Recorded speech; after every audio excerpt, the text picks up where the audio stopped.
सुदामा जैसे ब्राह्मण को, जो तीनों लोगों के स्वामी थे, अरे वो आसन छोड़कर खड़े हो गए। तुम उन ब्राह्मणों को अपमानित करने की कोशिश कर रहे हो। ब्राह्मण का अपमान नारायण का अपमान है। जो ब्राह्मण का अपमान करेगा वो इस देश पर राज नहीं करेगा, नहीं करेगा, नहीं करेगा। तो उनको ये समझ जाना चाहिए था, ब्राह्मणों का अपमान करेंगे तो कौन कौन इस मैदान में कूद सकते हैं और उनके प्रति क्या क्या कार्रवाई हो सकते हैं। शायद वो लोधी समाज के डिबाई हमारे विधायक सीपी सिंह जी शायद भूल गए। दोस्तों, आज मैं मौजूद हूँ बुलंदशहर के जिलाधिकारी कार्यालय पर और यहाँ ब्राह्मण समाज के लोग आए हुए हैं। क्या पूरा मामला हम बात करते हैं। जी नमस्कार, मेरा नाम ठाकुर शिवम सिंह है। मैं सवर्ण आर्मी का राष्ट्रीय महासचिव हूँ और मैं बहराइच से चल करके आया हूँ। यहाँ मुझे ये जानकारी प्राप्त हुई कि बुलंदशहर में कोई एक विधायक हैं जिन्होंने ब्राह्मणों पर अभद्र टिप्पणी की और भगवान परशुराम पर अभद्र टिप्पणी की। कौन विधायक हैं, कहाँ के विधायक? डिबाई के विधायक हैं, कोई सीपी सिंह लोधी करके नाम है उनका। लेकिन उनको यह नहीं पता है कि इस देश और इस धर्म और इस सृष्टि को चलाने वाला ब्राह्मण है। अगर वो ब्राह्मण का विरोध करेंगे तो निश्चित ही एक दिन उनका पतन हो जाएगा, ये बिल्कुल निश्चित है। जी, क्या टिप्पणी की है उन्होंने टिप्पणी की है कि ब्राह्मणों पर विश्वास नहीं करना चाहिए, ये जो है पाखंडी होते हैं, या तमाम अन्य प्रकार की टिप्पणी। और नारी को जो है सूपनखा से वो दिया है, संज्ञा दी है नारी को सूपनखा की। तो मैं ये कहना चाहता हूँ कि ऐसे विधायक को तत्काल प्रभाव से या तो उसको अपने पद से इस्तीफा देना चाहिए या तो वो सार्वजनिक रूप से माफ़ी मांगे। करते हैं पूर्व विधायक की पत्नी की। मैडम, क्या आज आप लोग यहाँ पर आए हैं, क्या मामला है?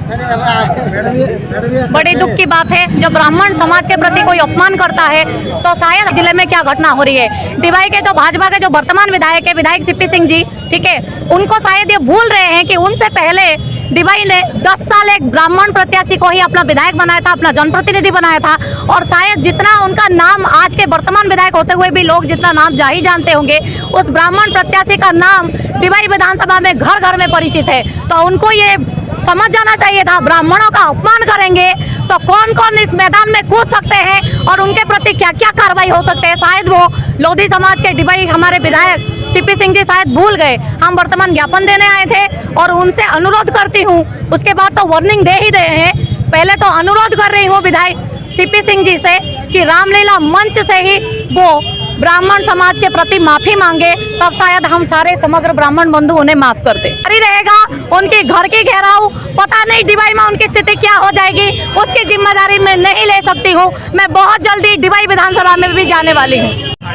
क्या कहना चाहेंगे डिबाई विधायक के लिए? मेरा नाम परमानंद शर्मा कौशिक है। मैं स्याना का रहने वाला हूँ और ब्राह्मण समाज का प्रतिनिधित्व कर रहा हूँ। ब्राह्मण को गरीब बताकर के गरीब ब्राह्मण का भेष बनाकर रावण को जो है मतलब कह दिया कि रावण गरीब ब्राह्मण का भेष बनाकर आया। रावण ने संत का भेष बनाया, महात्मा का भेष बनाया, ब्राह्मण का नहीं बनाया। ब्राह्मण का भेष हनुमान जी ने बनाया। जब राम लक्ष्मण वन को जा रहे थे तो वो ब्राह्मण का भेष बना के आए। विभीषण के हैं जब पहुंचे लंका में, जब उन्होंने राम नाम अंकित गृह शोभावरणी न जाए, नव तुलसी का वृंद तह देख हर्ष कबीराय, हनुमान प्रसन्न हो गए। ये लंका नहीं बनेगी, यहाँ लंका को हनुमान ने फूंक कर राख कर दिया था।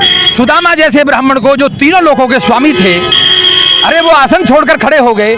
तुम उन ब्राह्मणों को अपमानित करने की कोशिश कर रहे हो। ब्राह्मण का अपमान नारायण का अपमान है। जो ब्राह्मण का अपमान करेगा वो इस देश पर राज नहीं करेगा, नहीं करेगा, नहीं करेगा। जो ब्राह्मण का सम्मान करेगा इस देश पर राज करेगा। ये भारत भूमि तपस्वियों की, ऋषि मुनियों की भूमि है। इस पर जो है बिना तपस्वी, बिना वो राजा नहीं कर सकता। ये जो ढोंगी पाखंडी, ये जो नकली लोग हैं, इनकी पहचान करो। और नकली शंकराचार्य बने घूम रहे हैं भारत में, ये भारत सरकार को चेतन होना पड़ेगा। ये जगत गुरु ब्राह्मण हमारे चारों शंकराचार्यों का सम्मान जो नहीं करेगा, उसको समझ लो हम उसे भी बर्दाश्त नहीं करेंगे। भारत के शंकराचार्यों का सम्मान 2027 में आने वाले जो चुनाव है विधानसभा में, उसका सरकार को खमियाजा उठाना पड़ेगा।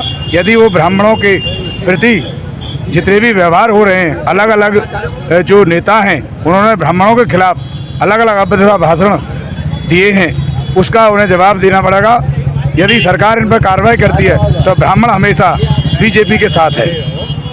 भैया सबसे बड़ी बात यह है, जब जब बीजेपी सत्ता में आती है, चाहे वो 1989 टू 90 वाला समय हो, वीपी सिंह जब प्रधानमंत्री थे, जब कश्मीर में 7 लाख ब्राह्मणों के साथ अत्याचार हुआ था, आज नरेंद्र मोदी वाली सरकार हो इसी तरीके से हो रहा है।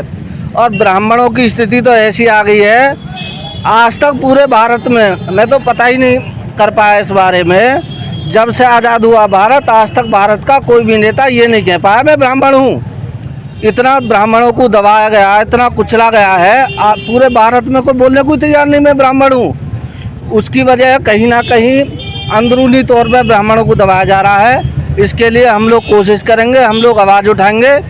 और पूरे भारत में जब से योगी आए हैं, जब से ऐसे मानो ब्राह्मण तो गधा यूनिवर्सिटी में एडमिशन हो गया हो, और ठाकुर जो हैं वो ऐसा मानो ऑक्सफोर्ड यूनिवर्सिटी से 8 साल में पढ़ी आए हों। दरोगा से लेकर गृह सचिव तक, डीजीपी तक सारे के सारे ठाकुर बैठे हैं। और इतना अत्याचार ब्राह्मणों पे हो रहा है जिसकी कोई लिमिट नहीं, बिरादरीवाद हो रहा है। एक आदमी भारत का राष्ट्रपति खुलेआम कहता है, कोविंद जी ने कही मैं दलित हूँ और दलितों के साथ रहूँगा। मोदी जी ने कहा मैं दलित हूँ, दलितों के साथ रहूँगा। मायावती कहती हैं, अखिलेश यादव कहता है, योगी जी कह रहे हैं मैं क्षत्रिय हूँ, क्षत्रियों के साथ रहूँगा।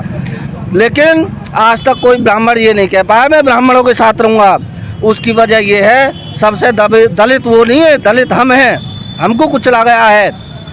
और हमारी स्थिति तो ऐसी है, अभी अभी मेरठ में योगी शासन में 32 लोगों के द्वारा एक 16 साल की लड़की का बलात्कार किया गया, समझे। अच्छा, ये जो आप धरना प्रदर्शन कर रहे हैं और ज्ञापन दिया है, ये लड़ाई कहाँ तक चलेगी? ये लड़ाई चलेगी अगर योगी जी ने इनको सदस्यता से नहीं हटाया। माफी का क्या मतलब है? कोई आदमी मर्डर कर देगा तो क्या माफी पे माफ कर देंगे उसे? जब तक लड़ाई चलती हम पूरे भारत में ब्राह्मण जोड़ो यात्रा निकालेंगे और पूरे भारत में संदेश देंगे। मैं 250 ब्राह्मण संगठनों का प्रतिनिधि हूँ।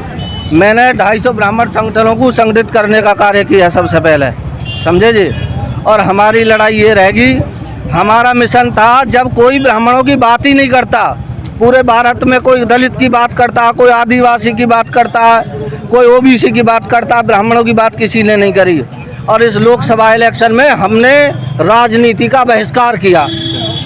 तो ये ब्राह्मण समाज के लोग हैं जो डिवाई के वर्तमान विधायक के खिलाफ हैं। उन्होंने कुछ टिप्पणी की थी, उसके खिलाफ ये इन लोगों ने आज ज्ञापन दिया है।